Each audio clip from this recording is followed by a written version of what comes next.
안녕하세요, 여러분. 성공합시다. 네, 차 안이죠?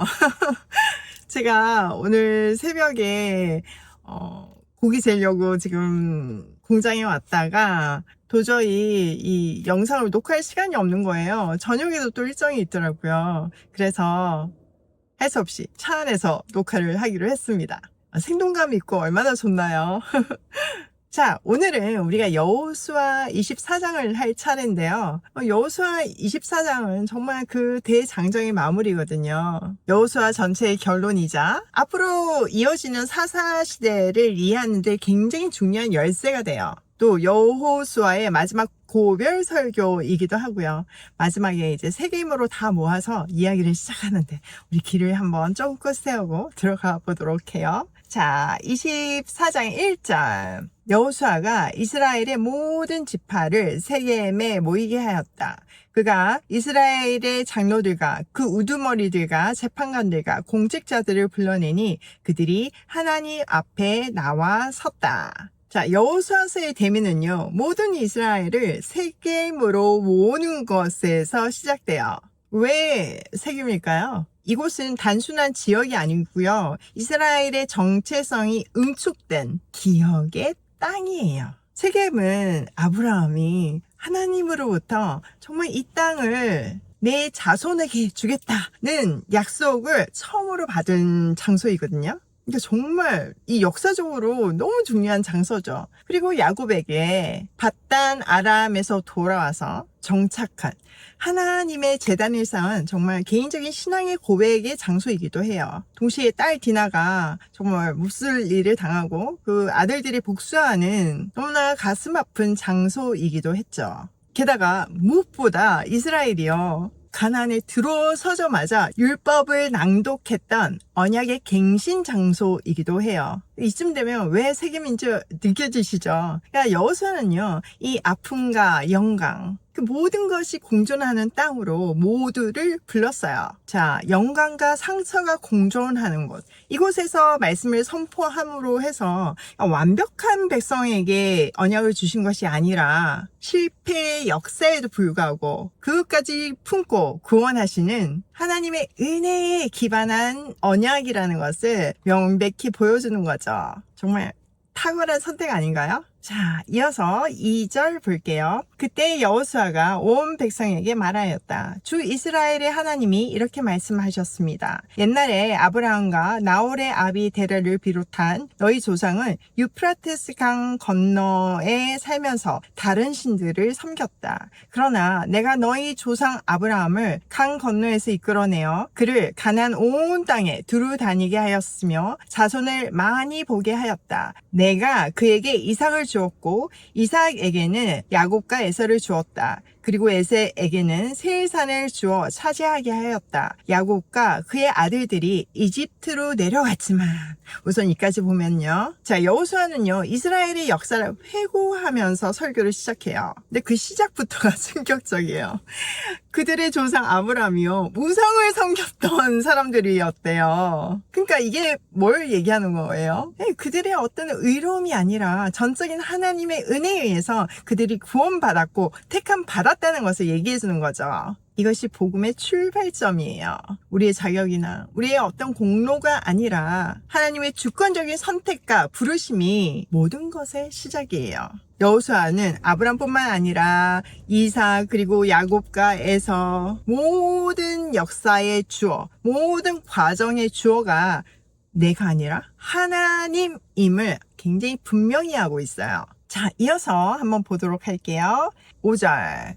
내가 모세와 아론을 보내서 이집트에 재앙을 내려 그들을 치고 너희를 그곳에서 이끌어내었다. 내가 그들에게 어떻게 하였는지는 너희가 이미 잘 알고 있다. 이집트에서 구출된 너희 조상이 홍해에 다다랐을 때 이집트 사람들이 병거와 마병을 거느리고 홍해까지 너희 조상을 추격하였다. 너희 조상이 살려달라고 나 주에게 부르짖었을 때 내가 너희들과 이집트 사람들 사이에 흑암이 생기게 하고 바닷물을 이집트로 이끌어와서 그들을 덮었다. 너희는 내가 이집트에서 한 일을 너희 눈으로 직접 보았다. 너희가 광야에서 오랫동안 지낸 뒤에 나는 너희를 요단강 동쪽에 살고 있는 아모리 사람들의 땅에 들어가게 하였다. 그때 그들이 너희에게 대항하여 싸웠으나 내가 그들을 너희 손에 넘겨주었으므로 너희가 그 땅을 차지하였다. 나는 그들을 너희가 보는 앞에서 멸망시켰다. 그때 모압의 십볼의 아들 발락 왕이 일어나서 이스라엘에 대항하여 싸웠다. 발락은 사람을 보내어 보올의 아들 발람을 불러다가 너희를 저주하려고 하였다. 그러나 내가 발람의 말을 들어주지 않았으므로 발람이 오히려 너희를 축복하였고 나는 너희를 발락의 손에서 구출해 주었다.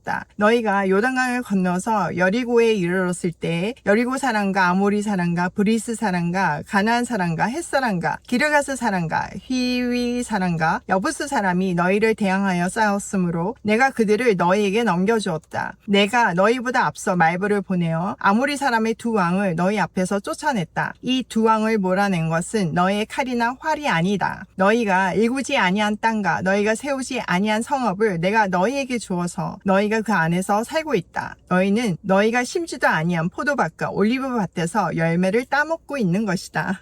제가 지금 녹음을 하고 있는데 사실 에어컨을 키면 너무 시끄러워서 여러분이 듣는데 방해가 될까봐 에어컨을 끄고 이 더운 차에서 제가 녹음을 하고 있었더니 이 지금 아이폰이 계속 경고를 주는 거예요. 온도가 너무 높다고. 네, 그래서 참 녹음하기가 어렵네요. 어쩌면 이 아이폰이 저보다 인내심이 덜한데요. 혹시 계속 이렇게 꺼지면 제가 에어컨 좀 시끄럽더라도 켜고 할게요. 자, 출애굽과 광야 그리고 이스라엘 정복 역사에서도 하나님이 계속 주어가 돼서 역사를 펼쳐나가세요.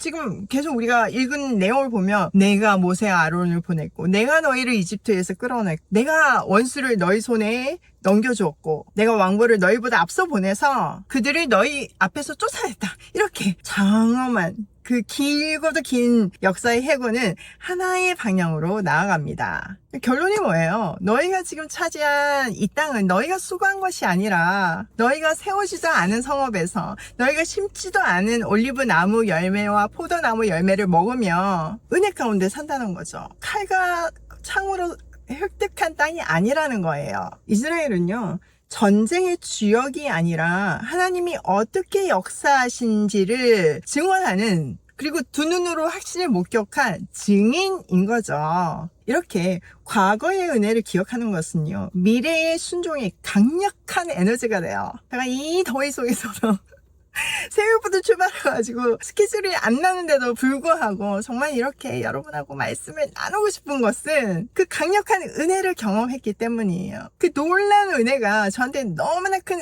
에너지가 되어서 지금 아이폰이 계속 경고를 주면서 꺼지고 있지만 너무 덥다고 이렇게 할 수 있는 거죠. 이 내용이 있기 때문에 그러므로 너희가 지금 결단할 수 있고 너희가 주어진 그 약속을 다 성취할 수 있다. 이런 결론으로 가는 건 거예요.